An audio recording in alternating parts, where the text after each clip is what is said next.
Včera som cestovala na Slovensko a prakticky sa mi vyplnila moja nočná mora, môj asi najväčší des, čo som mala, keď som vlastne začínala šoferovať. A to je, čo keď mi príde špatne za volantom a ja tam budem sama. Čo mám urobiť v tej chvíli? No a včera, jak som cestovala, tak sa mi to stalo. Už prakticky, jak som sa ráno zobudila, tak mi nebolo úplne najlepšie, nespala som dobre, lebo bolo nejaké divné počasie. Bolo hodne pod mrakom, možno bol nejaký špatný tlak, no zobudila som sa s bolavou hlavou. Tak som si dávala hned ráno Ibalgin, nech proste to podchytím ešte na začiatku, aby sa to vlastne nerozvinulo do niečoho horšieho. Tak poberila som si veci, nachystala som seba, išla som do auta. A povedala som si, že prvýkrát pôjdem po diaľnici sama. Ja už som ako po diaľnici išla niekoľkokrát a dala som už aj Prahu a teraz vlastne prvýkrát, čo som cestovala na Slovensko sama, tak som si povedala, skúsim to po diaľnici.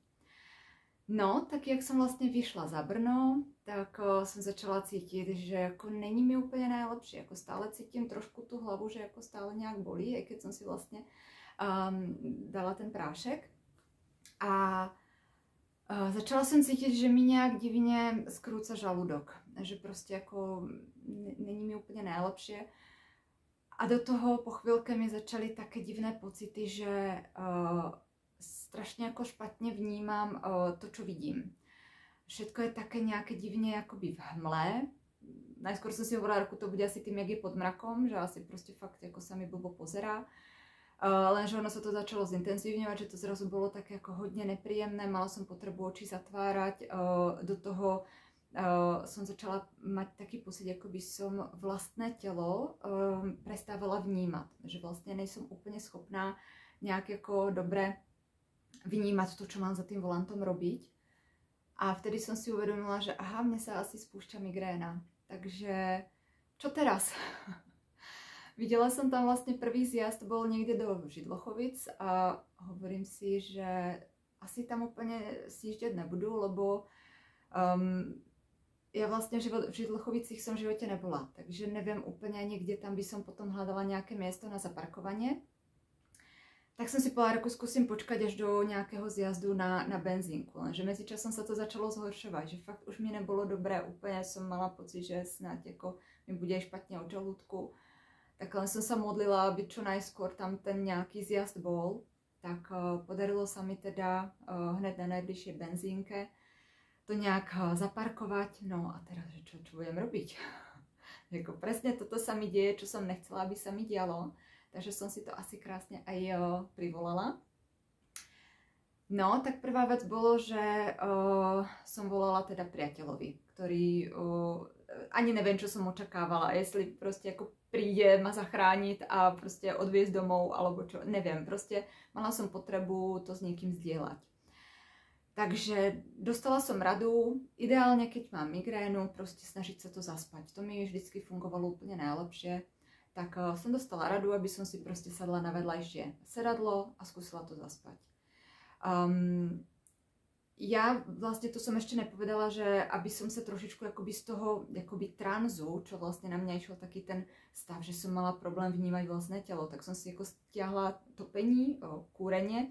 Ja sa ospravedlňujem, ja už 10 rokov, 11 žijem v Brne, v Česku, tak už občas sa ako to trošku komolím, slovenčina, čeština. Tak snad to teda ako není nejaké zmatečné. Takže som si stiahla kúrenie, aby som sa trošku akoby tým chladom prebrala z toho tranzu alebo z toho oparu, z toho nepríjemného pocitu. No a to isté som potom vlastne aj robila v tom aute, jak som odparkovala vlastne na tej benzínke. Najskôr som sa to snažila zaspať, jak som vlastne dostala tú radu. To mi bohužiaľ nešlo, lebo jednak rušilo ma to svetlo, to, že bol vlastne deň, tak som nebola schopná, ako mala som zavreté oči, ale vnímala som, že proste je okolo mňa svetlo. Do toho vnímala som pohyby, že tam proste parkovali rôzne autá, rôzne chodili ľudia, bolo počuť, jak sa rozprávajú. Do toho bolo to prakticky hned vedľa diaľnice, takže tam stále proste išli tie autá. A ja som cítila, jak to proste hučí, jak to tam vibruje, jak sa to všetko otriasa. No, vnímala som, jak prostě tie moje nervy začínajú pracovať a bolo to fakt jako veľmi nepríjemné. Takže já už jsem začínala mať fakt taký pocit, že sa asi jako pozvracím. Takže som si povedala, jako zkusím sa teda fakt jako hodně schladit, tak som prostě vyšla z toho auta. Jednak pomohol mi ten čerstvý vzduch, přece len v autě, člověk tam prostě má vydýchané, tak není to tam úplně ono. A keď som bola na tom vzduchu, tak jednak bol tam čerstvý vzduch, nepočítam tie výfuky, ktoré tam občas jako zavanuli, ale zároveň mě aj pomohol ten chlad. Toto je právě tiež jedna z vecí, čo už som si odsledovala, že niekto má potrebu sa zabaliť, aby bol v teple. Ja to mám zase opačne, ja väčšinou, keď mávam takéto nejaké nepríjemné stavy, mám takú nejakú vnútornú potrebu a tendenciu sa schladzovať, aby prostě som jako potlačila nějakou tu nevolnost, takže mě pomohlo, že má tam jakoby vytriaslo od zimy. Takže jak jsem začala trošičku cítit, že ten žaludok sa ukludnil, tak som si tam dala prostě nějaké kolečko, trošku som sa tam poprechádzala. Zaliezla som si zase naspäť do toho auta a už som sa snažila zahrievať, takže som si prehodila na seba kabát. Na chvíľku som zavrela tie oči, možno som aj na chvíľku zadriemala a vlastne takýmto nejakým spôsobom som sa aj trošku skludnila a prostě dostala sa z tej najväčšej hrôzy, keď to tak poviem. Keď už som začala cítiť, že ma to tlačí na záchod, že som sa musela ísť prostě vyčúrať. Išla som dvakrát, takže to už vlastne bola tiež taká nejaká známka, že sa to nejak jakoby to vnútorné napätie uvoľňuje a já prostě mám vtedy jako fakt behačky. Prostě každou chvilku mám plný močák a prostě musím jít na záchod. Takže prvýkrát jsem se dostala teda hned, druhýkrát hold, zrovna tam přišel nějaký autobus so španělskými návštěvníkmi, takže jsem stála vo frontě s dalšími asi 15 Španělkami, které prostě, no čo, Španěli jsou prostě hluční, hodně debat, hodně smiechu, tak si hovorím, OK, tak toto asi prostě v té situaci zrovna potrebujem. Prostě se trošku aklimatizujem, budem prostě v tom teple, nebude to len rýchlo, vybavím si záchod a idem zase ven. Prostě tak toto asi má byť, tak toto teraz potrebujem.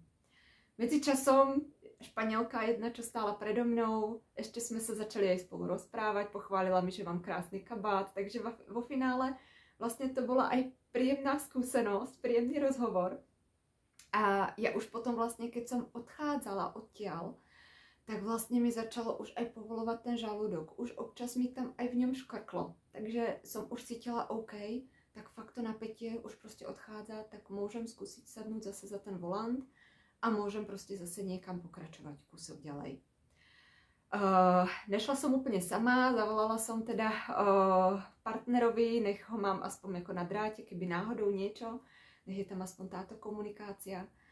A vo finále taky mi to jakoby, mala som tam potom ešte jednu zastávku, lebo zase sa mi chcelo prostě ísť na záchod, tak využila som ďalšiu benzínku, ale potom už vlastne zvyšok cesty som zvládla úplne v pohode vlastne na to Slovensko. A čo vlastne týmto chcem povedať, že ja aj keď vlastne berem tie doplnky stravy, keď na sebe pracujem, keď vlastne snažím sa vnímať tú situáciu pozitívne, snažím sa vlastne fakt so sebou pracovať a aj keď taká situácia príde, ono není o tom, že človek si nasadí nejaký suplement, niečo so sebou robí, cvičí, stará sa o seba, že to, na čo trpel pravidelne, a ja som na migrény trpela, ja som mala v januári roku 2022, ja som mala 25 dní migrény z toho mesiaca, to je jako fakt neskutočná frekvencia. A teraz sa mi to stalo po strašne dlhej dobe. A keď si to vlastne takto zosumarizujem a porovnám, tak vlastne predtým tie migrény vedeli trvať niekedy aj 2 dní a ďalšie 2 dní som sa z toho dostávala, že som bola stále taká jako jetá, prostě žalúdok som mala podráždený niekoľko dní a nebola som schopná úplne byť jako v pohode aj týždeň. Teraz to trvalo 2 hodiny. Jo, jako ano, dneska cítím, že mám zatuhlý krk, ale to je zase z toho, že som sa vlastne včera schladzovala v tom vzduchu, v tom chlade predsa len bola 0, takže keď človek behá len v svetríku po vonku, tak hold prostě môže sa stať, že jako zatuhne chrbát, krk, čokoľvek. Ale zvládla som to a presne toto mi potom aj pripomenul ten môj partner na telefone, že je potreba si uvedomiť, že byť je to fakt ako na prd situácia, stane sa to, je to nepríjemné, človek panikári, nevie, čo má robiť, je tam na to sám v tej situácii, ale vo finále, keď si to nejak akoby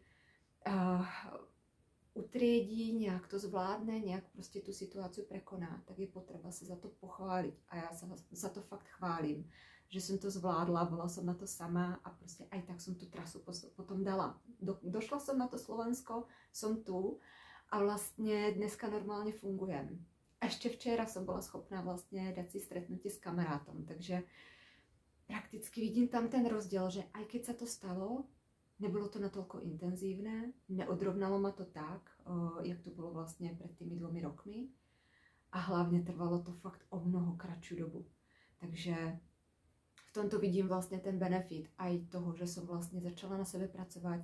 V každom prípade suplementy. Zinzino neskutočne mi mení život a toto je tiež jedna z tých dôležitých vecí, lebo je neskutočne veľa už skúseností ľudí, ktorí trpia s migrénami.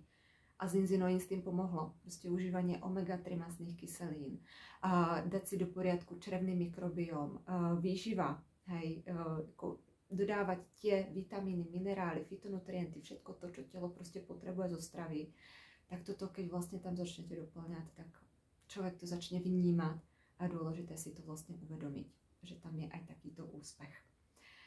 Tak jo, a toto je asi tak všetko, čo by som dneska k tejto situácii včerajšej nenadávnej vlastne dodala.